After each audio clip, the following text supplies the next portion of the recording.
Ham and Sem. The main subject of our endeavor is related to lands and peoples, with Japheth as the primary historical actors. With few exceptions, Japhethites are tribes of the Serbian race, so the history of this Old Testament group is essentially the history of the Serbs. Aryans, Getae, Hittites, and Celts are merely synonyms of the Serbian name. In our previous exposition, we shed light on the Japhethite group, but we did not fully cover the entire Serbian race, as it is partially mixed with the other two groups, Hamitic and Semitic. The question of Serbian cultural influence on Hamites and Semites, especially the latter, stands separately. This is convincingly evidenced by Serbianisms in the Hebrew language and ancient place names in the lands of the Middle East. A detailed study of the Hamitic and Semitic group of lands and peoples would bring us many more surprises and as yet unknown discoveries. At this moment, we will content ourselves with a few remarks, hoping that we will be able to consider this later, as current time and circumstances do not permit. Flavius says that the sons of Ham settled in Syria up to Mount Ammon and Lebanon. Antiquities 1.6.4.112. This refers to the coastal region of Syria, and alongside it, Palestine is also Hamitic land before the arrival of the Jews, followed by Egypt, the Pelasgian coast of Africa, Mauritania, Ethiopia, along the Red Sea, and Arabia along the Red Sea to the Indian Ocean. The lands of Shem are partially Syria, Judea in Palestine, the Arabian Peninsula except for the southern coastline, the northern coast of the Indian Ocean, and partially India. The name Ham originates from the name of the god Hammon or Ammon, the principal and well-known deity of ancient Egypt. Boshar says, Egypt is Hamia, the land of Ham. The name Ham comes from Hammon or Ammon, who is the lord of Jupiter. 2.1.1.1. The case with Sem's name is quite similar to Ham's. Sem was named after the god Seat, who is Tut, as we have already discussed. Boshar says, Sem is the Egyptian Typhon, also called Seth or Bebon. 2.1.1.1. The Egyptian Typhon is in Plutarch, Seth, meaning he had various names, Seth, Bebon, and Smy. 2.1.1.11. Vels says, Ammon created Ham. The derivation of the name Ammon from the Greek word, amos, sand, can only be explained by Greek ignorance. 31.81. In the genealogy, it is stated that the sons of Ham are Cush, Mizraim, Egypt, Put, or Phut, and Canaan. The sons of Cush are Sheba, Havilah, Sabta, Ramah, and Sabteca. The sons of Ramah are Seba and Dedan. In Izarod, it is mentioned that the sons of Mizraim are Ludim, Anamim, Lehabim, Naphtuhim, Pathrasim, and Casluhim, from whom the Philistines and Caphtorites originated. The Caphtorites are the Cretans. Lehabim is Libya. Naphtuhim is the region of Naphthys on the Serbonian lake, between Egypt and Asia. 79. The people in Palestine, before the Jews, were called Cana, from which the name Canaan originated. 24. In Egyptian records, the Philistines are referred to as Pelasti. 24. Pelset is also the name for Philistia. 23. Pelaseti or Pelasti are the same as Pelasgians, that is, Pelasgians. Cush is Mauritania and southern Arabia. Mizraim is Egypt. Put or Phut is Libya and the Pelasgian African coast west of it. Canaan is Palestine. Sheba is the land along the eastern coast of the Red Sea. Some believe that Sabteca is along the western coast of the same sea, while others think it is also along the eastern coast.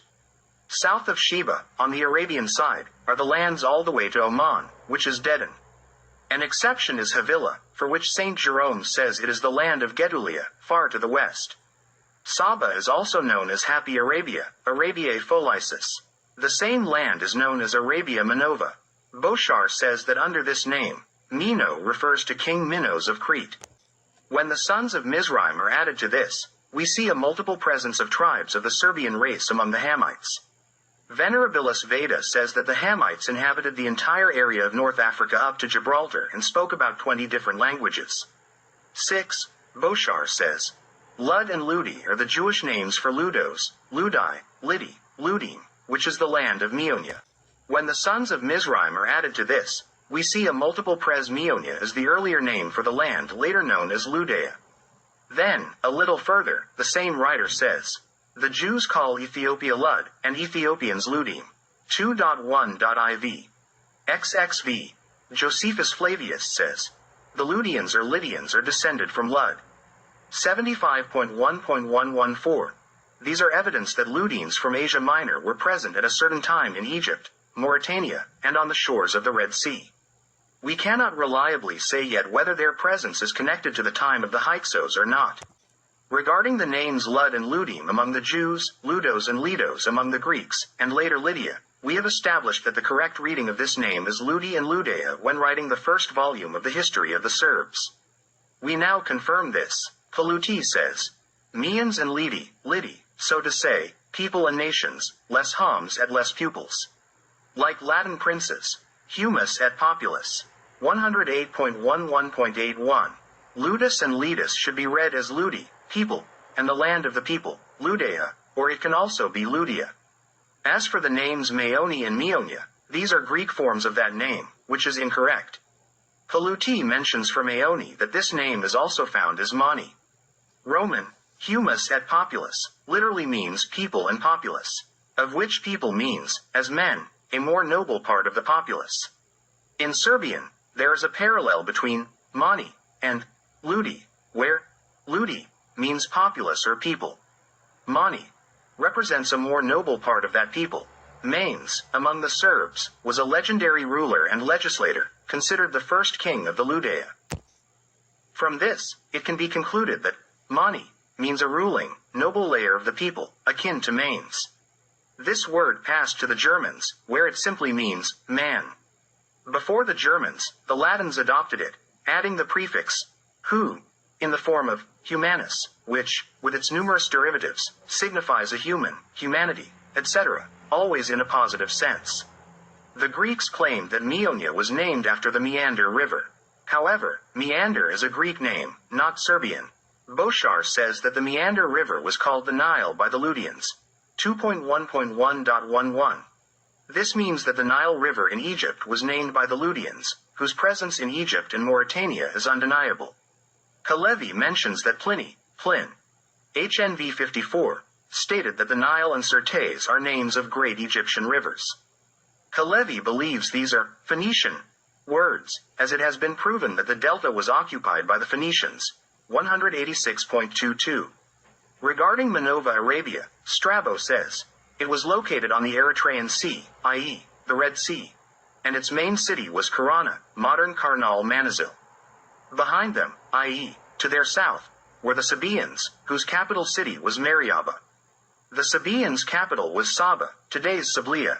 In Strabo's explanations, Gosselin says that Mariaba was a title, not the name of the city. It could have been a title given to the city of Saba. South of the Sabaeans were the Katapani. The seat of their ruler was called Tamna. 86. V. Court 261. The Katapani were supposed to be in modern Yemen. As we can see, Strabo distinguishes between Manova Arabia and Sabaean Arabia, both encompassed under the name Happy Arabia. Manova Arabia was occupied by some tribes of the Serbian race during the Cretan dynasty of Mino, and these tribes came via Crete. Sabaean Arabia was occupied by the same people, for whom it can be reliably said that they came from Ludea, and these tribes are individually mentioned in the Old Testament as Sheba, Saba, Sapta, and Sapteka. All these names are nothing but variations of the Serbian name. Judging by all this, it can be quite reliably stated that tribes of the Serbian race settled the shores of the Red Sea all the way to the Indian Ocean during the Cretan dynasty of Mino. On one monument in Manova Arabia, discovered by Franz Hommel, there is an engraved face of a well-preserved man, and it is evident that he belonged to the Aryan race. It is difficult to say how long these Aryans ruled the shores of the Red Sea. During the time of the Jewish king Solomon, ships of Tarshish are mentioned that sailed the Red Sea and brought ivory from India. Among the peoples of Ham, it wasn't just the tribe of Cush that belonged to the Serbian race. There were also others, in Canaan and in Put or Foot. Rogozin states, Punt or Puna in Isorodu is Put or Foot, which later, under Greek influence, transformed into the Phoenicians. 14th century, 69, then, he mentions that the Punis were present in Yemen and Somalia. The Phoenicians are the sons of Canaan. 14th century, 78. Boshar mentions that the Arabs included in the descendants of Cush only Sheba and Narod. However, there were two lands of Cush, and the other was on the left bank of the Tigris River. Ernest de Bunsen says, Narod is the son of Cush, and they are the ones later writers call the Kassites. 30th century, 17. Rogozin mentions a found record that says, Baal, the king of Tyre, put his trust in Tarku, the king of Cush, and threw off the Assyrian yoke. 14th century, 341. She considers that Cush was part of Egypt.